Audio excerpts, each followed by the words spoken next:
جیسے کعبہ کو بچایا تھا ویسے ہم اقصی کو بچائیں گے۔ السلام علیکم دوستو، 1979 20 نومبر 1979 جب منگل کا دن تھا، صبح فجر کی نماز جب امام کعبہ پڑھا کر فارغ ہوتے ہیں تو وہاں پر ایک مسلح گروہ جو کہ صفوں کو چیرتے ہوئے آگے بڑھتا ہے۔ ایسا لگ رہا تھا کہ کوئی شاہی مہمان آیا ہے جس کے لیے یہ صفیں توڑی جا رہی ہیں، لیکن ایسا بالکل نہیں تھا۔ ایک ہاتھ میں کلاشن کو پکڑے ایک نوجوان لڑکا امام کعبہ کے ساتھ جا کر کے اپنے دوسرے ساتھیوں سے چلاتے ہوئے کہتا ہے، اگر کوئی گورنمنٹ کا کوئی بھی بندہ تمہیں روکے تو اسے گولی مار کے قتل کر دینا۔ کلاشن کو پکڑے یہ بندہ حرم کے میناروں پر دیکھ رہا تھا، کیونکہ اس مسلح گروپ کے لوگ میناروں پر بھی چڑھ چکے تھے۔ کچھ اوپر چڑھ کے فائرنگ کر رہے تھے، کچھ باہر جو گراؤنڈ ایریا ہے جو اس کا صحن ہے اس میں فائرنگ کر رہے تھے، کچھ اندر گھس کے دروازوں کو لاک کر رہے تھے۔ یہ اس ٹائم پر ساری کی ساری یہ جو مسجد الحرام ہے ان کے کنٹرول میں آ چکی تھی۔ سعودی عرب کے ریڈیو پر ایک نیوز چلتی ہے، خانہ کعبہ پر کسی نامعلوم گروپ میں اٹیک کر دیا ہے۔ خبر صرف اتنی چلی تھی، لیکن یہاں پاکستان میں کنسپریسی تھیوری کے ذریعے یہ نیوز پیپر پر یہ خبر شائع ہوئی کہ یہودیوں نے امریکہ کی پشت پناہی کرتے ہوئے خانہ کعبہ پر اٹیک کر دیا ہے، اس پر قبضہ کر لیا ہے۔ لیکن یہاں ایران سے لے کر کے امریکہ تک پوری دنیا سعودی عرب سے رابطے کی کوشش کر رہی تھی کہ آخر حقیقت کیا ہو سکتی ہے۔ جو جدہ میں سعودی عرب میں جو موجود سفارت خانے ہیں امریکہ کے، وہ بے چین تھے۔ امریکہ کے ایک پائلٹ نے بتایا کہ مجھے صرف اتنا پتا ہے کہ وہاں کعبہ میں کچھ ہوا ہے، کیا ہوا مجھے یہ نہیں پتا۔ 2 دن گزر جاتے ہیں، 2 دن بعد جا کر کے سعودی کے پیٹرولیم کے وزیر سے اس امریکن سفیر کی ملاقات ہوتی ہے۔ یہ جو اس نے بتایا سعودی کے وزیر نے، یہ امریکن کہتا ہے کہ مجھے پہلی بار پتا چلا امام مہدی کے جھوٹے دعوے دار محمد بن عبداللہ کا۔ اس مسلح گروپ کو کمانڈ کرنے والے کا نام محمد بن عبداللہ، جو کہ پروفٹ محمد جو کہ ہمارے سب کے لیڈر ہیں مسلمانوں کے، ان سے ملتا ہے۔ اسی لیے اس نام کو بدل کر القحطانی یا جہمان رکھا جاتا ہے۔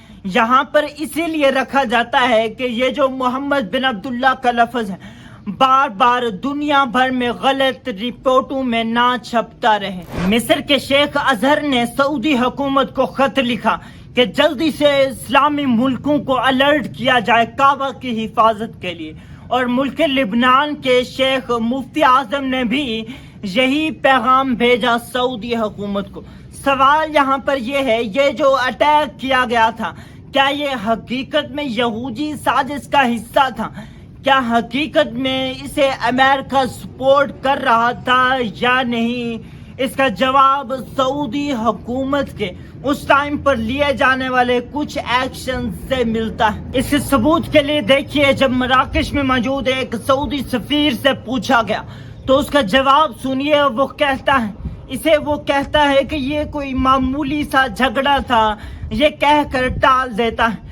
وہاں پر گورنمنٹ خود اپنے ہی لوگوں کے اور خود گورنمنٹ کے لوگوں کے جو انٹرنیشنل لیول پر کانٹیکٹ تھا وہ بند کر دیتی ہے، اسی لیے کہ دوسرے ملکوں سے رابطہ ممکن نہ ہو۔ اگر یہ حقیقت ہوتی تو وہ تو دوسرے ملکوں سے رابطہ کرنا زیادہ ضروری تھا۔ روکا اس لیے گیا تاکہ امریکہ جیسے ملکوں کو پتہ نہ چلے کہ یہ ہو رہا ہے، وگرنہ وہ بھی اس میں انٹر کرتے۔ یعنی وہ انٹر نہیں کیا امریکہ نے، لیکن اس کا پلان ضرور تھا۔ بعد میں جا کر کے سعودی وزارت خارجہ نے یہ اعلان بھی کیا کہ امریکہ یا ایران یا دنیا میں کوئی بھی ملک اس اٹیک میں شامل نہیں تھا۔ لیکن سوال یہاں پر یہ ہے، آخر وہ کون لوگ تھے یہ اٹیک کرنے والے؟ اس کا ماسٹر مائنڈ کون تھا؟ اس کے سوال اس گروپ کو جب اریسٹ کیا گیا، سارے کے سارے گروپ کو جب پکڑا گیا تو ان کے جواب یہاں سے ملتے ہیں۔ اس مسلح گروپ کے خلاف آپریشن کرنے والے جو لوگ ہیں وہ کعبہ کے دروازوں کو توڑ کر مسجد الحرم کے جب اندر داخل ہوتے ہیں تو مسلح گروپ کے 10 سے 12 لوگ جو شدید زخمی حالت میں آلودہ کپڑے اور خون سے بھرے ہوئے، یہ اس لیے کیونکہ اس سے پہلے جب اس میں سوراخ کر کے اس مسجد میں کچھ سلنڈرز کو پھینکا گیا تھا گیس سے بھرے ہوئے، ان کے پھٹنے کی وجہ سے یہ لوگ زخمی حالت میں ملتے ہیں۔ ان ساروں کو ہینڈز اپ کرایا جاتا ہے۔ ایک کی طرف جب بندوق کا اشارہ کر کے اس کا نام پوچھا جاتا ہے تو اس کا نام ابو جہمان تھا، وہی شخص تھا جو کہ اس سارے گروپ کا ماسٹر مائنڈ تھا۔ فوجیوں کے ایک آفیسر نے اس ماسٹر مائنڈ سے پوچھا تم نے یہ سب کیوں کیا ہے؟ تو اس کا جواب سنیے، وہ کہتا ہے شاید اللہ کی مرضی یہی تھی۔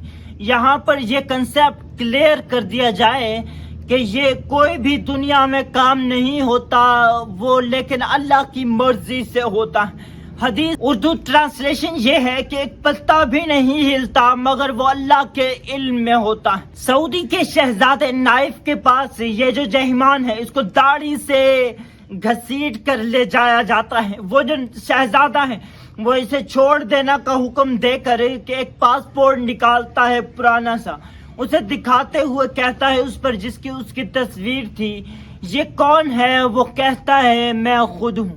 اگین کسی اور آفیسر نے وہاں کھڑے اسی جہمان سے پوچھا تم نے یہ حرکت کیوں کی ہے؟ تو اس کا جواب سنیے، اگر مجھے پتا ہوتا کہ اس تحریک کا یہ حشر ہوگا تو میں کبھی بھی نہ کرتا۔ یہاں پر اس نے تحریک کا لفظ استعمال کیا جس کا مطلب ہے محنت اور جستجو، یعنی جو بھی جستجو اس نے کری وہ اس کا حشر نہیں جانتا تھا۔